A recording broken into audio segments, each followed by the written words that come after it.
Hey guys, this is Mrs. Kerr, and today I'm going to be reviewing with you guys some of the higher degree polynomial stuff. We're going to be reviewing factoring and how to get the zeros of higher degree polynomials. So just as a reminder, a big thing that helped us do this was called the factor theorem. So the factor theorem states that if f of a equals 0, then x minus a is a factor of the polynomial.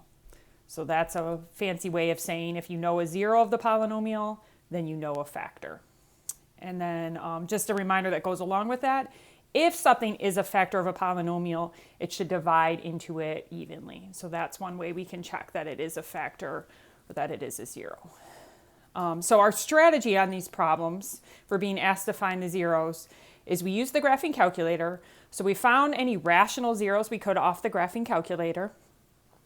And then any that the calculator wouldn't give us, we then had to use division to find the remaining ones. And those would be any that are complex or irrational. Those are the ones that the calculator would not show you. So I'm just going to go through an example here where we find the zeros of a higher degree polynomial. So here's our first problem. We want to find all zeros of 3x cubed plus 12x squared plus 13x plus 2. So you're going to want to have your graphing calculator with you. And you can see I've already, before we started the video, I already typed it into my y equals. Okay, so just make sure you type it in there, make sure you type it in correctly or you won't see the right stuff. And I'm going to hit the graph button in the upper right. Okay, now if you don't see what I see, you can adjust your window. I always say just hit zoom 6 as a starting point and then you can go ahead and adjust it from there. So the degree of this polynomial is 3. So if it's degree 3, that means we should expect to see 3x intercepts. The only time we wouldn't see 3x intercepts is if some were imaginary. So you can see that we see this one, and then it might be hard to tell when you initially graph it if this is a bounce or not. So my suggestion to you is to hit zoom and then just do zoom in. Okay, and kind of just zoom in on the area you want to zoom in on. So I'm going to zoom in on that like -2 area to see if that's a bounce or not.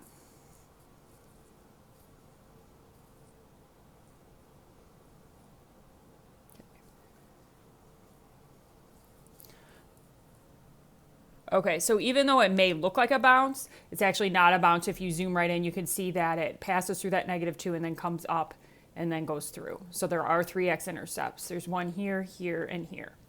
So then what I'm going to do next is I'm going to hit second graph to go to the table, and we can see that there is one at -2.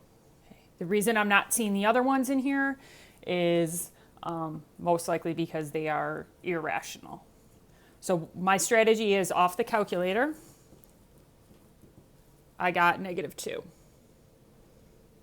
So what I'm going to do is I'm going to go ahead and divide the x-intercept that I got off the calculator into my polynomial. Okay, and I can use synthetic division. So I'm just going to put -2 in a box, and then I'm just going to write out the coefficients. 3, 12, 13, and 2.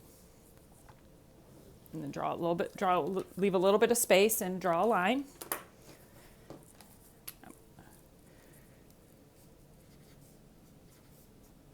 Switch over to, okay. So, and just make sure you look, make sure there's no missing terms. The degrees on my x's go down 3, 2, 1, 0, so I'm good.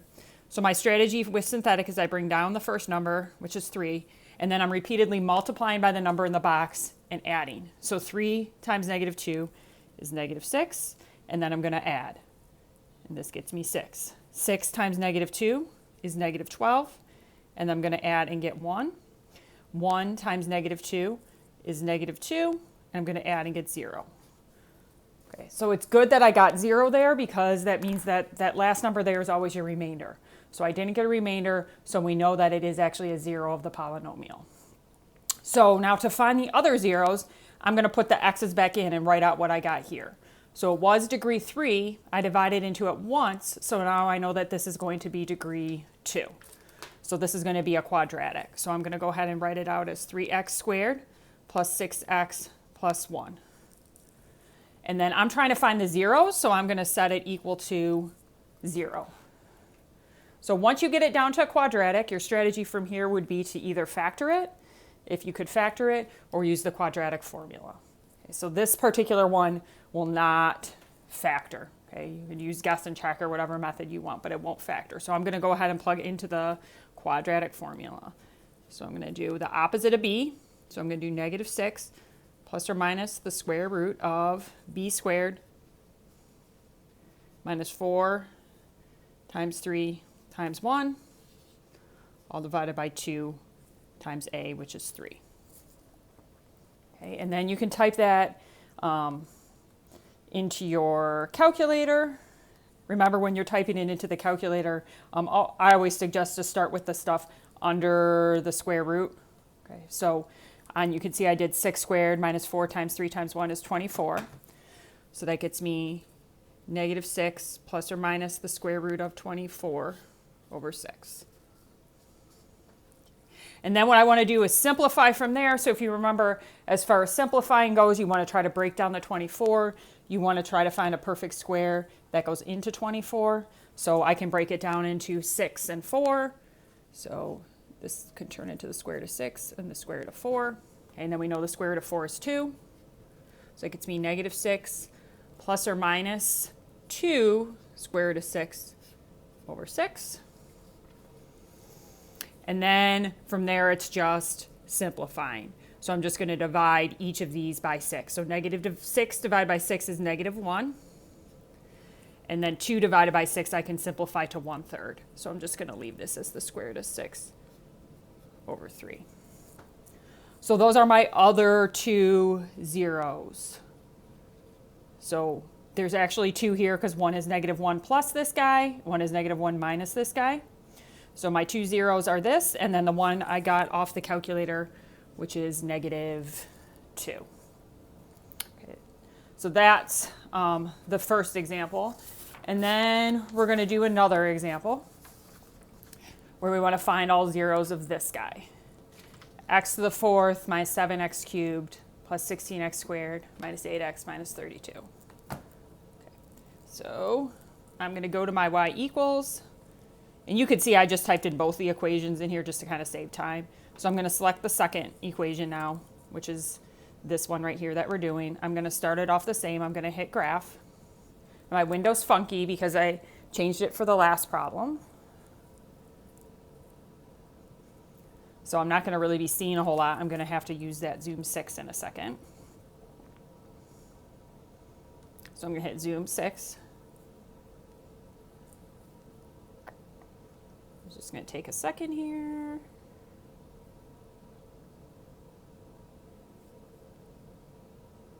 Okay, so we're not able to see the entire graph, but we're seeing what we need to see, which is the x-intercepts here. And it appears that there's only 2. Now this original polynomial is degree 4. So if I'm only seeing 2 off of the calculator, unless I messed up somewhere in typing it probably means the other 2 are complex. So it looks like the one is at negative 1 and the other one's at 4. Let's go to the table to verify. So remember, on the table, I'm just looking for where y is 0. So there's one at negative 1 and there's one at 4. Okay, so off the calculator, I got negative 1 and 4. So my strategy from there is similar to my strategy in the other problem, where I'm just going to divide each of these into the polynomial. Does not matter the order in which you divide them.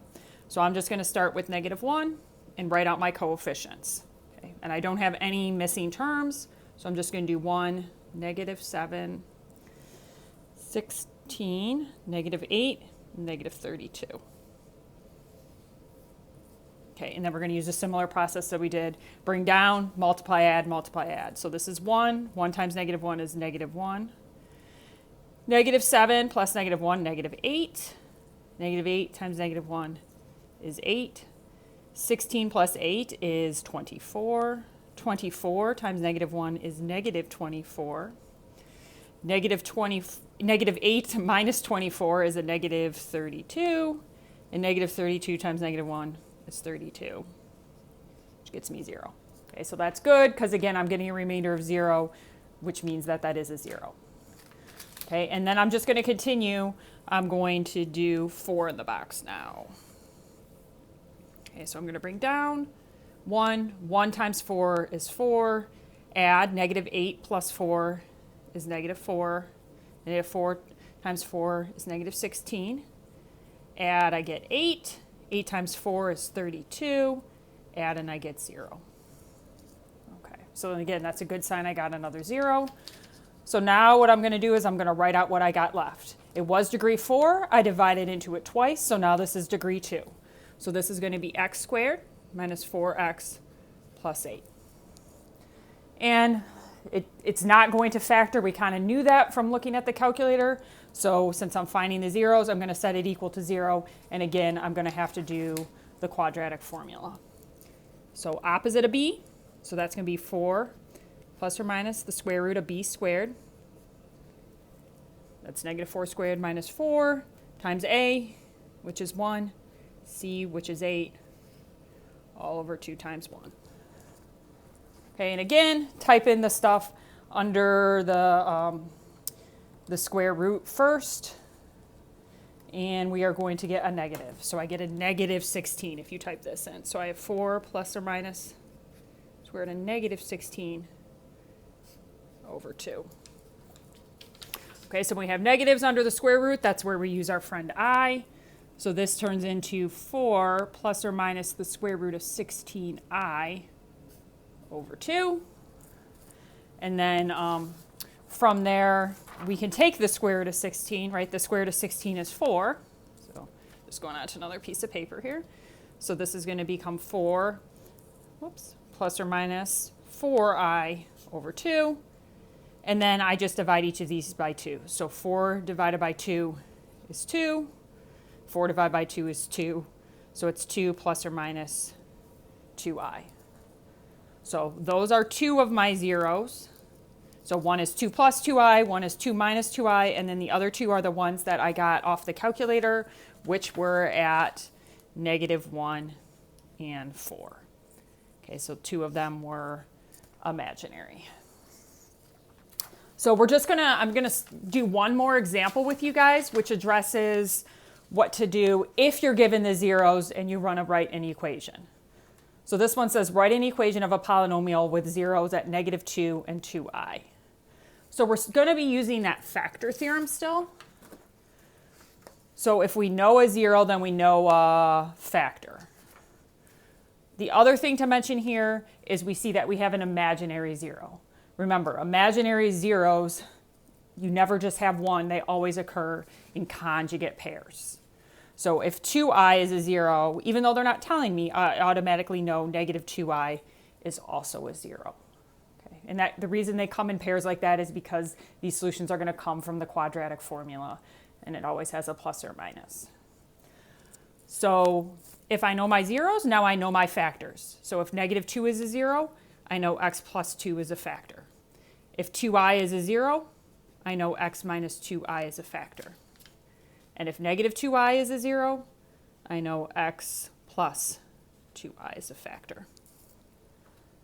So if you're given the zeros, you can also write the factored form, and then you can also write the polynomial. So to write the polynomial from here, I just have to multiply this out. So what I would suggest to do to multiply this out is multiply these two together first, because the i's are going to cancel. So if I do that, I'd get x squared, and then you can see that the i's are going to cancel, because I'd have 2ix minus 2ix. And my last term is negative 4i squared. Okay, so I squared is equal to negative 1. So this really turns into x squared plus 4. And then I would multiply the x squared plus 4 times the x plus 2. Okay, and I'm just going to distribute. So this is going to be x cubed plus 4x.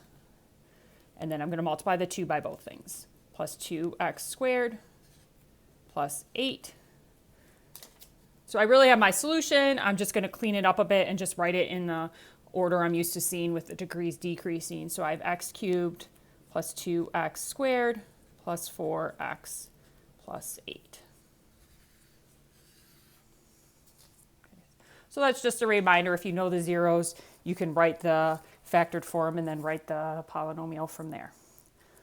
Okay, guys, thanks for watching, and I'll be talking to you again soon.